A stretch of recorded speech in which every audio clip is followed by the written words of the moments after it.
What is going on, my cryptocurrency enthusiasts? Hope you guys are doing well. I'm your enthusiastic host, Justin, and I'm so excited to get into the news and exciting cryptocurrency US recession-proof information we are going to get into today. I hope you guys are having an amazing Easter weekend. Guys, I just wanted to start this video by saying thank you for those of you who have subscribed recently and have commented and liked my videos. Guys, I am truly blown away and humbled by the response for my latest two videos, guys. We have broken over 4,000 views in the last 48 hours, and for that I'm truly grateful.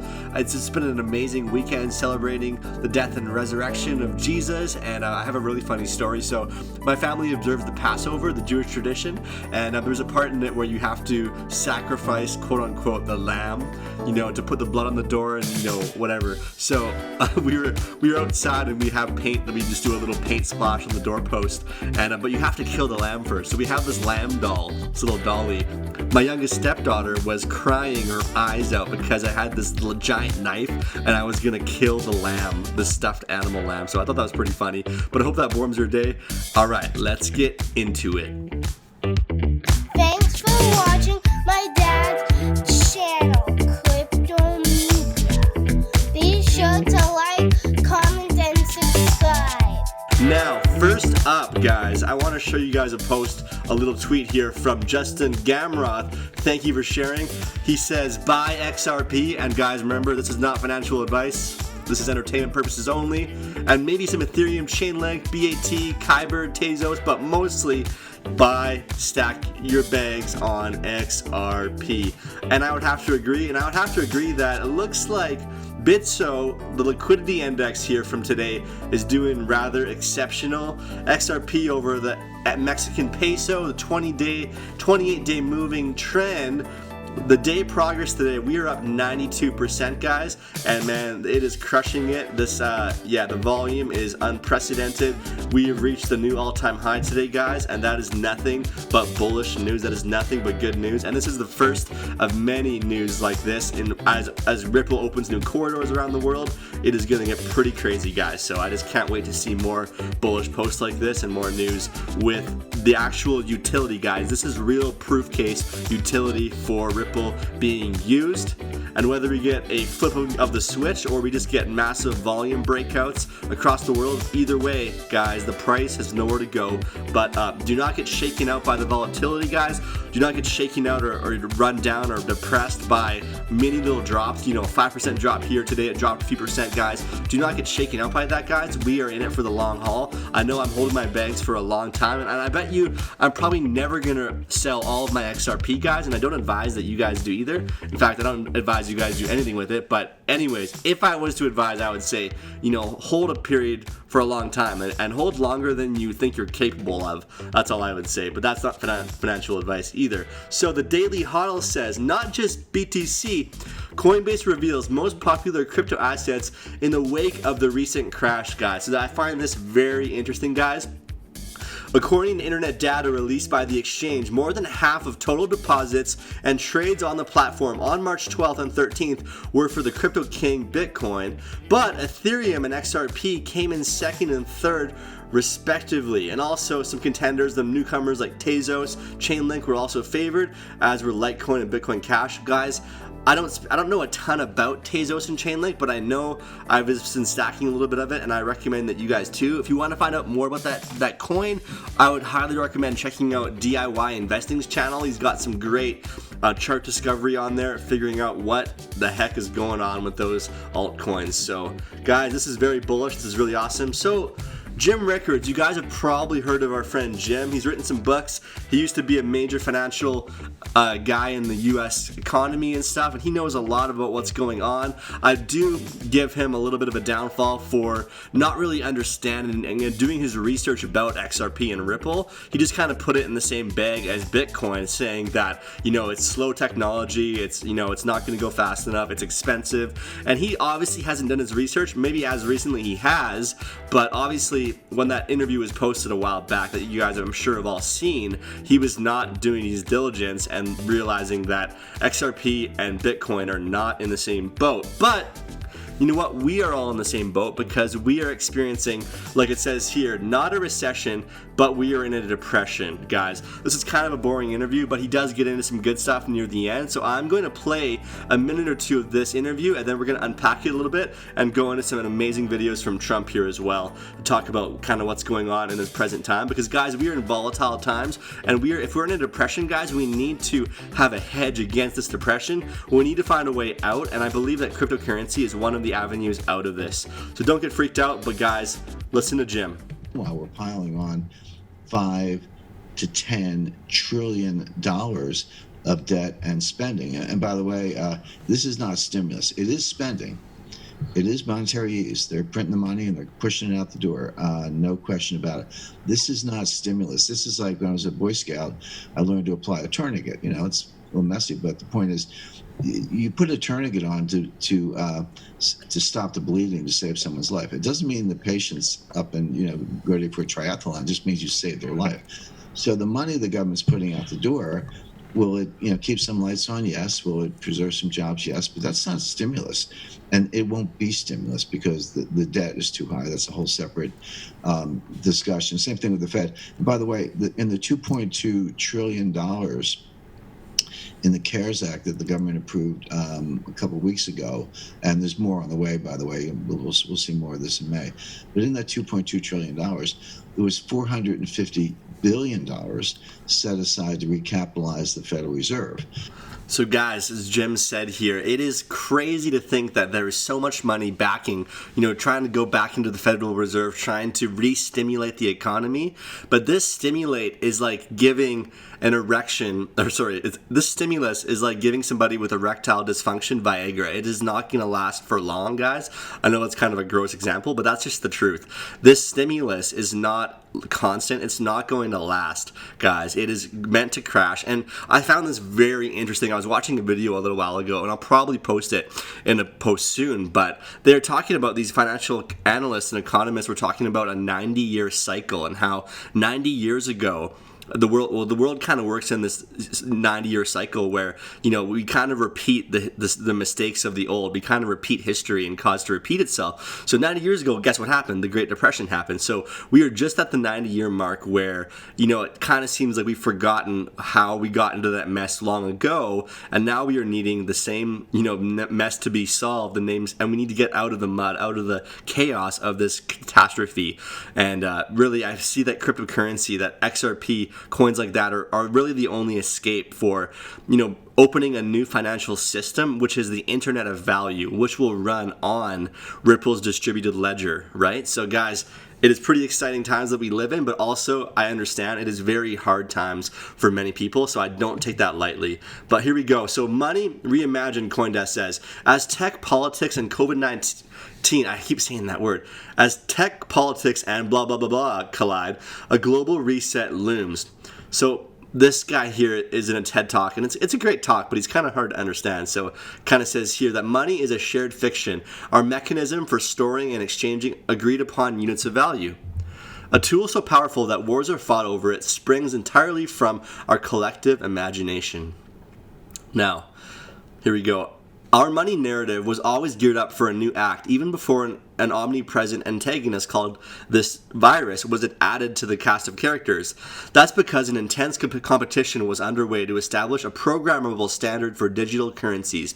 This radical new model will replace banknotes with what author David Birch calls e-cash, electronic cash, and enable software commands within a device-driven peer-to-peer system of value exchange that bypasses gatekeeping banks. So guys, obviously, if we are going to be bypassing the banks, we need something extraordinary to take over, and we need the Internet of Value to take over. And what is Ripple's role in all of this? I believe is to create the inevitable Internet of Value, the rails of this Internet of Value, guys, and it is happening soon.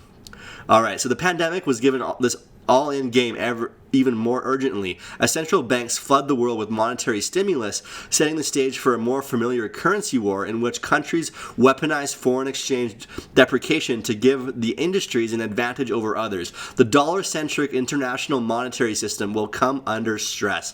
The Federal Reserve cannot indefinitely be the leader's lender of last resort for everything and everyone, not without undermining its independence and threatening global confidence in American leadership. So guys, it looks like, money, we are going cashless. Meanwhile, fears over virus contagion appear to have accelerated the case for cashlessness as warnings rise over germy money, and countries go so far as to burn or disinfect banknotes. Guys, I heard a few weeks ago in reports that the U.S. Treasury is quarantining millions of dollars coming in from overseas. They're quarantining and cleaning the money, and they have it locked away in Ziploc bags and vaults and stuff, guys. So literally, this money is going to waste, and we need something electronic to take over. So, this is nothing like the newcomer visits we saw during the 2017 crypto bubble. So far, greed rather than fear seems the big driver of mainstream curiosity. But while it's painful to think large-scale adoption hinges on an event as horrible as this, perhaps people are this time motivated by deeper, more lasting interest.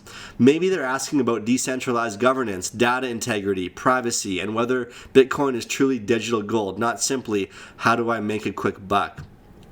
So reimagining money is a collective exercise. There is no single author to the narrative. So this newsletter will necessarily incorporate other voices. Here's an unscientific survey of relevant stories and ideas. So guys, you can go on. I'm going to post a link in the comments here. This is CoinDesk story, and we're just going to move on a little bit, guys. So, this is amazing. Okay, so this is the CEO of a major company of social capital, and he has some pretty funny, he calls out and chews out a news reporter here on the news. You guys have to check this out. From CNBC. And the employee owns a few $100s or a few thousand dollars of shares. Well, I just don't understand. So this is like a natural disaster. And why does anybody deserve to get wiped out? Wouldn't that be immoral in and of itself? No, because what's happening right now is what I'll tell you is on Main Street today, people are getting wiped out. And right now, rich CEOs are not, boards that had horrible governance are not, hedge funds are not, people are. 6 million people just this week alone basically saying, holy mackerel, I don't know how I'm going to make my own expenses for the next few weeks, days, months. So it's happening today to individual Americans. And what we've done is disproportionately prop up and protect poor performing CEOs, companies, and boards. And you have to wash these people out. Wow, you have to wash these people out.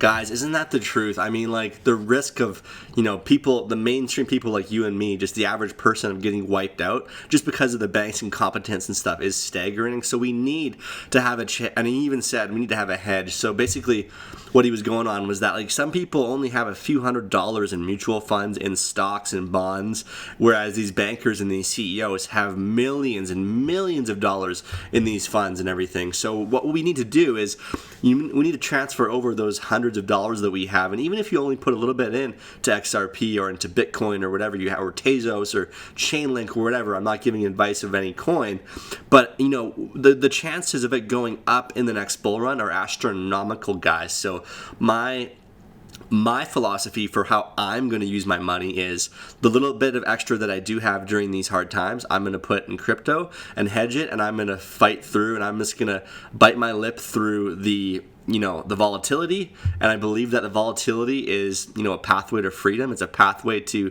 financial growth. It's a pathway to stability, guys. Volatility is a pathway to financial stability, and I believe we can make it through, but we have to have thick skin. Like Warren Buffett says, you got to have thick skin. You got to buy when there's blood on the streets and sell when everybody else is buying, guys. So I just want to challenge you with that. I don't know if I'm going to get into another video with this, but I just want to show you this video from Trump. I think I'm going to end it off with this, and it's pretty fascinating. So listen to this. Listen to Trump. This quarter isn't the quarter I'm looking at. Third quarter, we start to think about it, and I think fourth quarter is going to be at a level that maybe we haven't seen before. We have tremendous plans. We have tremendous stimulus.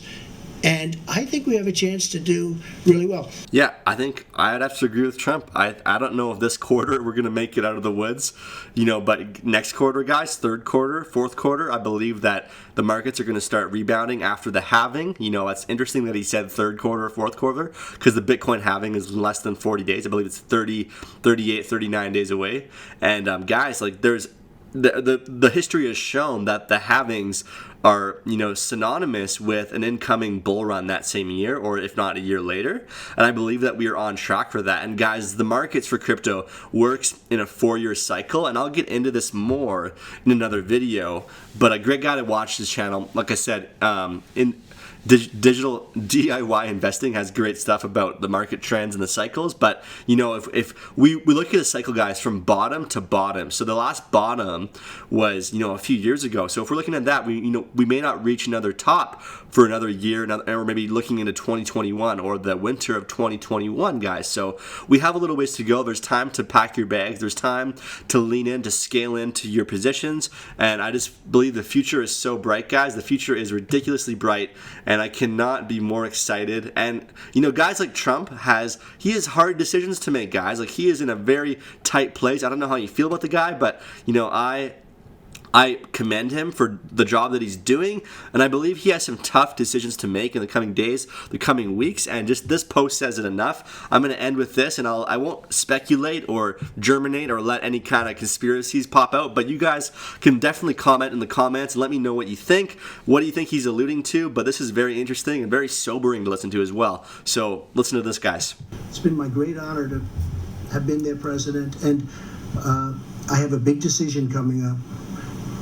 And I only hope to God that it's the right decision, but it'll be based on the input from a lot of very talented people, very smart people, and people that love our country. Thank you all very much. Thank you. Thank you. Wow, he has a very tough decision to make. Isn't that an understatement? I believe every world leader right now is in the thick of it, guys, and they all have very tough decisions to make. So we need to be praying and sending our love and our thankfulness and our encouragements to these world leaders, guys, because they did not have an easy go of it. But maybe his tough decision is, when do I flip the switch? Maybe it's too early, maybe it's too late, but guys, he is gonna flip the switch soon, and maybe that's it. He's like, we have to burn this economy down, and out of the ashes, the phoenix, Ripple's XRP will rise out of the ashes of this broken, worn out, washed up economy, and it is time for it to end. It's time for all of it to end, guys. That's what I think he's alluding to. But let me know in the comments what you guys think, guys. It's been a little bit of a longer video, but thank you for hanging out with me for so long, and I appreciate your comments, your support, your subscriptions. Be sure to like, comment, and subscribe, guys, to my next video, and I will see you guys in the next one. Thanks for watching my dad's channel.